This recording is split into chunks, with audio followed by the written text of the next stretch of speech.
Hi, welcome to this video. So today we're doing A Tale of Mrs. Tiggy-winkle by Beatrix Potter. Let's start reading.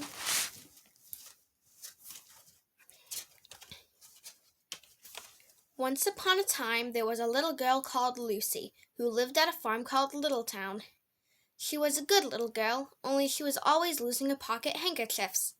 One day, little Lucy came into the farmyard crying. Oh, she did cry so.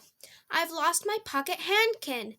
3 handkins and a penny. Have you seen them, Tabby Kitten? The kitten went on washing her white paws. So Lucy asked a speckled hen, Sally Henny Penny, have you found 3 pocket handkins?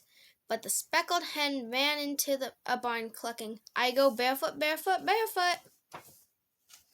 And then Lucy asked Cock Robin, sitting on a twig. Cock Robin looked sideways at Lucy with his bright black eye, and he flew over a stile and away. Lucy climbed upon the stile and looked up at the hill behind Littletown, a hill that goes up, up, into the clouds, as though it had no top. And a great way up the hillside, she thought she saw some white things spread upon the grass. Lucy scrambled up the hill as fast as her short legs would carry her. She ran along a steep pathway, up and up, until Littletown was right away down below. She could have dropped a pebble down the chimney. Presently, she came to a spring, bubbling from the hillside. Someone had stood a tin can upon a stone to catch the water, but the water was already running over, for the can was no bigger than an egg cup, and where the sand upon the path was wet, there were footmarks for a very small person. Lucy ran on and on. The path ended under a big rock. The grass was short and green, and there were clothes props cut from bracken stems with lines of plaited rushes, and a heap of tiny clothespins, but no pocket handkerchiefs. But there was something else, a door straight into the hill, and inside it someone was saying, Lily white and clean, no, with little frills between, no, smooth and hot, red rusty spot, never here be seen, oh. Lucy knocked, once, twice, and interrupted the song. A little fern voice called out, Who's that? Lucy opened the door, and what do you think there was inside the hill? A nice clean kitchen with a flagged floor and wooden beams. And just like any other farm kitchen, only the ceiling was so low that Lucy's head nearly touched it, and the pots and pans were small, and so was everything there. There was a nice, hot, singy smell, and at the table, with an iron in her hand, stood a very stout, short person, staring anxiously at Lucy. Her print gown was tucked up, and she was wearing a large apron over her striped petticoat. Her little black nose went sniffle, sniffle, snuffle, and her eyes went twinkle, twinkle, and underneath her cap, where Lucy had yellow curls, that little person had prickles. Who are you? Said Lucy. Have you seen my pocket handkins? The little person made a bob curtsy. Oh, yes, if you please'm, my name is Mrs. Tiggy-winkle. Oh, yes, if you please'm, I'm an excellent clear starcher. And she took something out of the clothes basket and spread it on the ironing blanket. What's that thing? Said Lucy. That's not my pocket handkin. Oh, no, if you please'm, that's a little scarlet waistcoat belonging to Cock Robin. And she ironed it and folded it and put it on one side. Then she took something else off a clothes horse. That isn't my penny, said Lucy. Oh, no, if you please'm, that's a damask tablecloth belonging to Jenny Wren. Look how it's stained with currant wine. It's very bad to wash, said Mrs. Tiggy-winkle. Mrs. Tiggy-winkle's nose went sniffle, sniffle, snuffle, and her eyes went twinkle, twinkle, and she fetched another hot iron from the fire. There's one of my pocket handkins, cried Lucy, and there's my penny. Mrs. Tiggy-winkle ironed it, and goffered it, and shook out the frills. "Oh, that is lovely," said Lucy. "And what are those long yellow things with fingers like gloves?" "Oh, that's a pair of stockings belonging to Sally Henny Penny. Look how she's worn the heels out with scratching in the yard. She'll very soon go barefoot," said Mrs. Tiggy-winkle.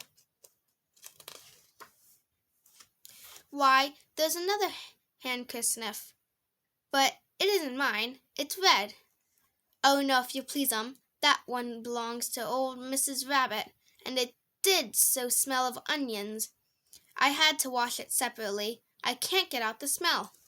"There's another one of mine," said Lucy. "What are those little funny white things?" "That's a pair of mittens belonging to Tabby Kitten. I only have to iron them. She washes them herself." "There's my last pocket handkin," said Lucy. "And what are you dipping into a basin of starch?" "Your little dicky shirts fronts belong to Tom Titmouse. Most terrible particular," said Mrs. Tiggy-winkle. "Now I've finished my ironing, I'm going to air some clothes." "What are these dear soft fluffy things?" said Lucy. "Oh, those are woolly coats, belong to little lambs at Scale." "Will their jackets take off?" said Lucy. "Oh, yes, if you please, Look at the sheep mark on the shoulder. And there's one marked for Gaddisgarth, and 3 that come from Littletown. They're always marked at washing," said Mrs. Tiggy-winkle. And she hung up all sorts and sizes of clothes, small brown coats of mice, and one velvety black moleskin waistcoat, and a red tailcoat with no tail belonged to Squirrel Nutkin, and a very much shrunk blue jacket belonged to Peter Rabbit, and a petticoat not marked that had gone lost in the washing. And at last the basket was empty. Then Mrs. Tiggy-winkle made tea, a cup for herself and a cup for Lucy. They sat before the fire on a bench and looked sideways at one another. The teacup was very, very brown and very, very wrinkly with the soap suds, and all through her gown and her cap there were hairpins sticking wrong end out, so that Lucy didn't like to sit too near her. When they had finished tea, they tied up the cloths in bundles, and Lucy's pocket handkerchiefs were folded up inside her clean pinny and fastened with a silver safety pin. And then they made up the fire with turf, and came out and locked the door and hid the key under the door-sill. Then away down the hill trotted Lucy and Mrs. Tiggy-winkle with the bundles of clothes. All the way down the path little animals came out of the fern to meet them. The very first that they met were Peter Rabbit and Benjamin Bunny, and she gave them their nice clean clothes, and all the little animals and birds were so very much obliged to dear Mrs. Tiggy-winkle, so that at the bottom of the hill, when they came to the stile, there was nothing left to carry except Lucy's one little bundle. Lucy scrambled up the stile with the bundle in her hand, and then she turned to say good night and to thank the washerwoman. But what a very odd thing! Mrs. Tiggy-winkle had not waited either for thanks or for the washing bill. She was running up the hill, and where was her white frilled cap, and her shawl, and her gown, and her petticoat? And how small she had grown, and how brown, and covered with prickles! Why, Mrs. Tiggy-winkle was nothing but a hedgehog. The end. I hope you liked that book, and watch other videos. So, bye.